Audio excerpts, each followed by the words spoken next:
Yes, of course, I want to talk about artificial intelligence now. Unfortunately, not from a perspective of innovation, but in a perspective of regulation. So, I'm Sebastian Straub. I'm from VDI, VDE, Innovation und Technik GmbH. And I'm a lawyer and I'm specialized in this field of AI regulation. And my role in my company is that we accompany certain research and develop projects from the the Federal Ministry of Economics. So the Federal Ministry invested over 200 million euros within the last couple of years in AI projects, and my role in this company is that I accompany these activities for the ministry. So I'm really involved in the legislative approach of the European Union. So I will just show you the basic information about the AI Act, and I will also tell you, of course, the impact of this regulation for the supply chain.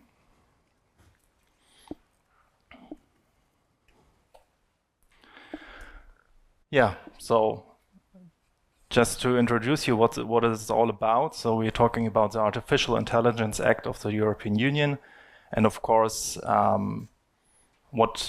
what the European Union wanted to achieve is that we have a regulatory framework for the whole supply chain of AI. So we are talking about AI, placing AI on the market or using it within the European Union.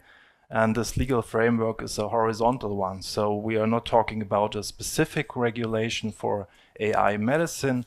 We are talking about a regulation that is applied to all sectors and all industries. So, nearly all companies in the public sectors, all those actors are impacted by this regulation. So it's very important to take a closer look at this regulation. So, as I said, this is a horizontal legal framework. We have also some AI practices that will be forbidden under Article 5 of the AI Act. We have the core of the regulation is a regulation of high-risk AI systems. I will talk about that later. And then we have, of course, some transparency obligation for some AI systems. And we are talking about a product safety law. So maybe you're familiar with that kind of laws from other products, probably from physical products. What we are now talking about product safety regulation for software. So it's a bit different, but yeah, a lot of things will be familiar for you. So let's jump into it. So what's the scope of this regulation? This is really interesting because it's the question, what is artificial intelligence? So this is a really complex question, and me as a lawyer, I cannot really explain in a technical from a technical point of view, what is artificial intelligence? I just can tell you what the European Union thinks what it is. So, so it was really one of the most discussed points in the regulation. What is artificial intelligence? Because it's so important. Because if you're using like regular software, you're not in the regulation. But if you're using AI, you're suddenly under this new legal framework. So it's really important to know what artificial intelligence is. Okay, I give it a shot. I will try to explain the most important points here. So we are talking about a machine-based system. Okay, it's not really surprising. And artificial intelligence works autonomously. So autonomously. So it has different levels of autonomy. So it can even act without human interfering. Okay. What's more, it's adaptable. So it can change its behavior during its use. It processes inputs, of course, and creates some sort of output, which has an influence on the reality. So this is what the definition says. I think here it's the most important thing is to understand that we are not talking about basic software. So we are talking about systems that run without human influence. They run, they create output, and they can adapt during its use. So it's we are not talking about regular software that is always the same, always stays the same. We are talking about this new AI, these new AI systems which are more flexible. So the AI system is important to know if you're within the scope or you're outside.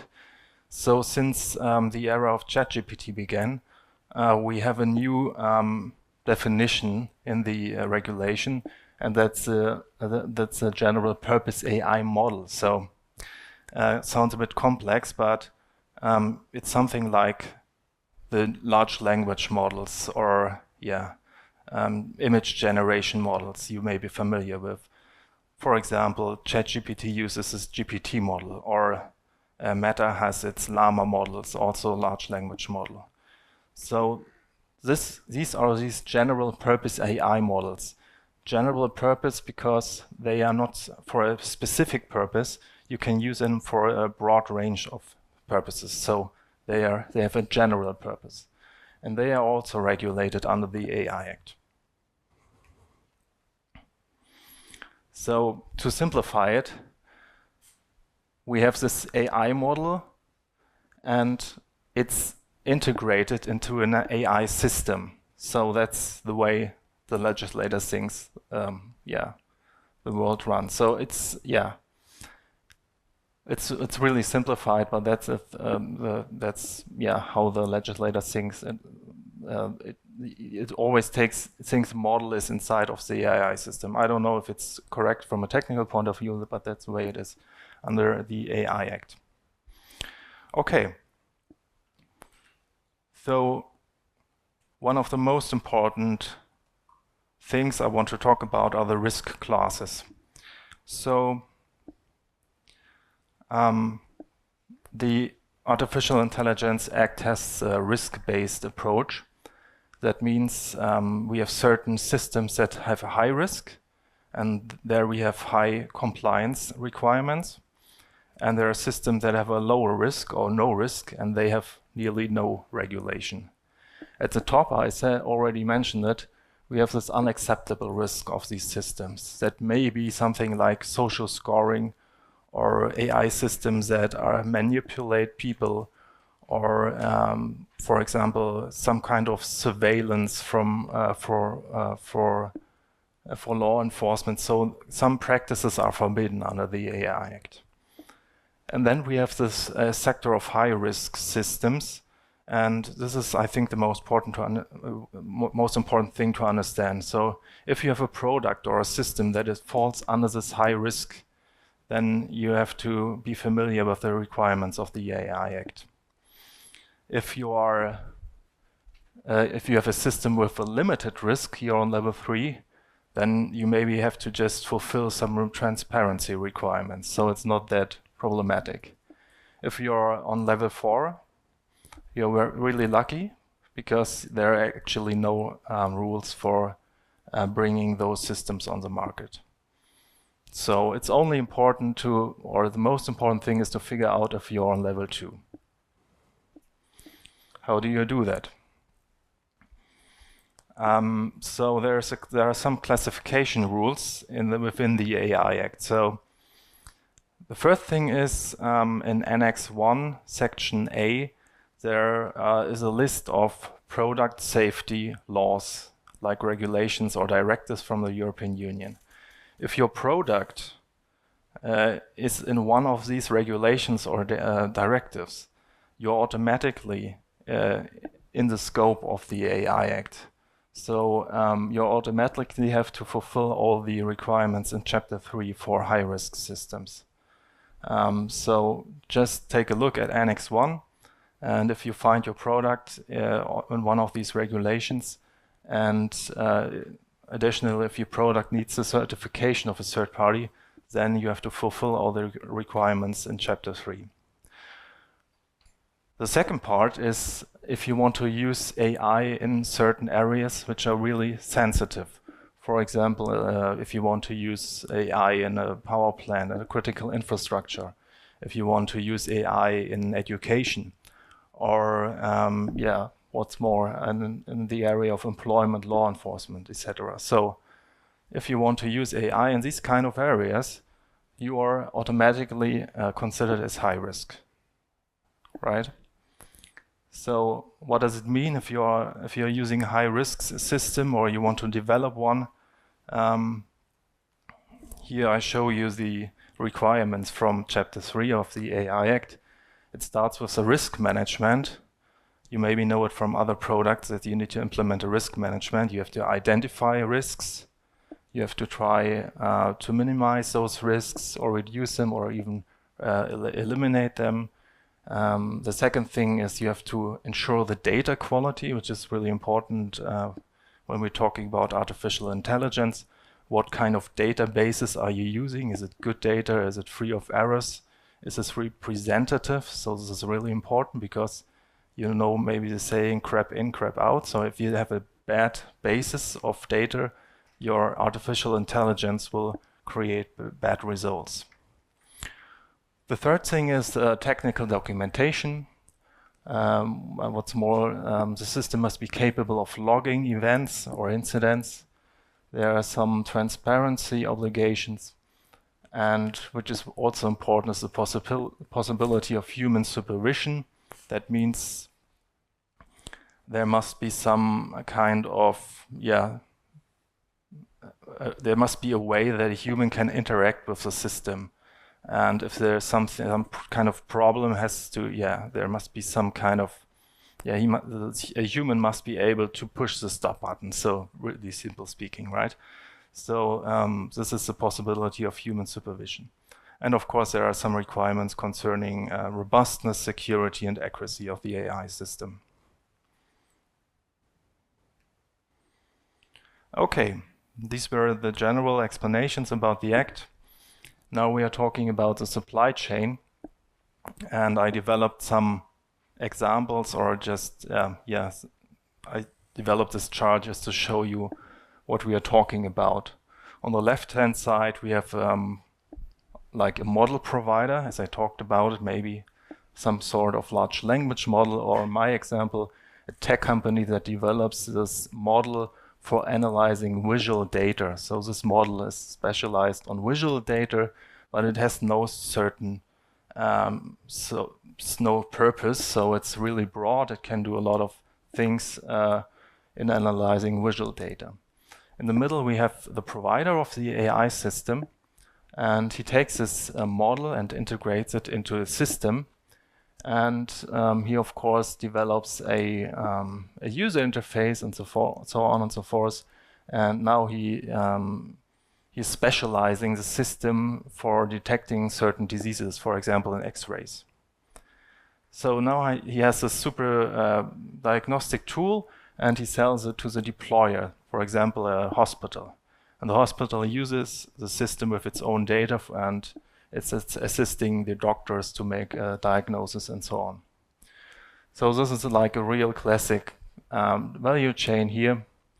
And what's important is that we have different actors, and the AI Act wants you, or wants all actors, to work together, to cooperate, to be compliant. So for every actor here, we have certain requirements. We have, for the model provider, the obligation that he must provide some technical documentation about its model. He has to share information how capable his model is, what are the limitations.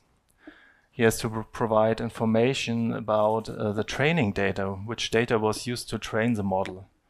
And he has there's a general requirement here. He has to support the provider by implementing the system.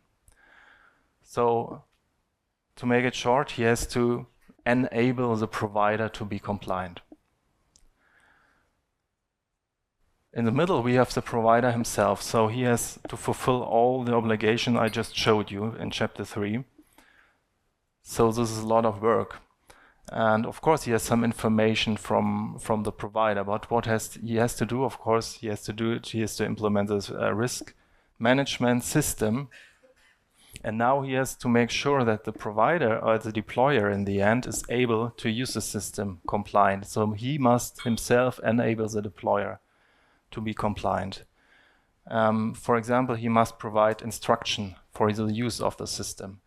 He has to enable logging and monitoring.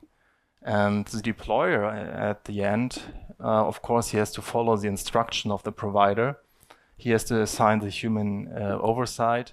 He has to ensure his data quality. And of course, he has to monitor the system all the time. And if there is an incident, he has to report the incident back to the provider. So as you see, there are a lot of obligations for a lot of different actors. And these requirements are mandatory. So everybody has to work together. They don't have the choice not to do so. What could happen if one of the actors doesn't do what he's supposed to do? The market surveillance could come and speak out some fines. Or, for example, the deployer can go to court and claim that the provider isn't doing things he is supposed to do after the AI Act. Okay. So as you see, there are a lot of complexities here, and everybody has to work together. So in more complex supply chains, it's really important to speak with one another and, of course, to adjust your contracts, because, of course, it's mandatory, but you also have to implement those requirements within your contracts with your suppliers. Okay, let's continue. On this slide, I just want to introduce you to a new figure in the supply chain. It's so-called apparent provider. So what's an apparent provider? So maybe you know it from product safety law. In certain situations, you can become the apparent manufacturer of a product, although you didn't manufacture it. So it's like a legal fiction, right? And the same thing we have here with the apparent provider. The apparent provider didn't develop the AI system, but he becomes the provider legally in certain situations. So everyone in the supply chain, like the importer or the deployer or any third party, can become a provider, the apparent provider. In certain situations, I have listed here on the right. The first case is when you have a product, for example, like a fitness tracker, and you, as a company, you remove the label of the original provider and put your own name and trademark on the product. So in this case, you become the parent provider with all the obligations attached in Chapter 3. The second case is you have an existing high-risk AI system, and you're making significant changes to the system. And of course, if there is one purpose for a high-risk AI system and you change it a lot, so you make significant changes of it, it can be more risky, of course. So in this case, you become a parent provider. And the third case is if you have an existing AI system, doesn't have to be high risk, just an existing AI system, and you're changing the purpose of its you're changing its purpose. For example, you just have an AI system for customer relation, and now you want to use it for a completely different purpose. So this is involved, of course, with many risks, and the legislator wants that every time there's somebody responsible. So if you do one of these things I listed here, you become automatically a provider by law. Okay. So in this case, if something like modification happens or you put your brand on a product, you become the apparent provider. And of course, you now need assistance because you didn't develop the system. But all the informations must be provided by the original provider. So again, we have a situation where the cooperation is needed.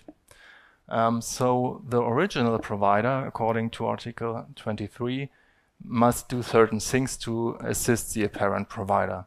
For example, he must provide the documentation and the technical support to the new provider. I'm sorry. And what's more, in Article 23, it says that the original provider is, of course, not responsible for the new system. So he just sets the obligation to make the parent provider compliant, but not himself for the new product. And of course, I think it's really important too. The original provider can say, no, I don't want this to happen. I don't want my system to be modified and becoming a high-risk system, so he can prohibit this use. So this is really important for companies that develop this system. They can exclude that kind of changing. Yeah. Okay. At the end, I just wanted to give you an outlook on the timeline, because as you maybe know, the artificial intelligence already entered into force last year. And now we have a transition period. So there is not just one transition period, but several. For example, the prohibited systems are already illegal in February of this year.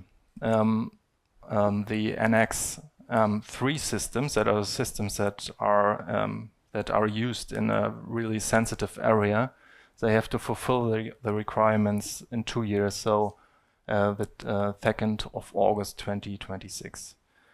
And the Annex 1 systems, they need to fulfill the requirements in 3 years, so they have a little bit more time. Okay, I'm more or less at the end now. I just wanted to wrap it up and just tell you my insights from my presentation. I think it's really important to know if you're planning to use a high-risk AI system. I think that's the most important thing. And if you do that, you have to be familiar with the requirements I just showed you. And of course, in reality, there's not just one provider or one company that produces software. So, yeah, usually in a supply chain and in a value chain, there are a lot of actors working together.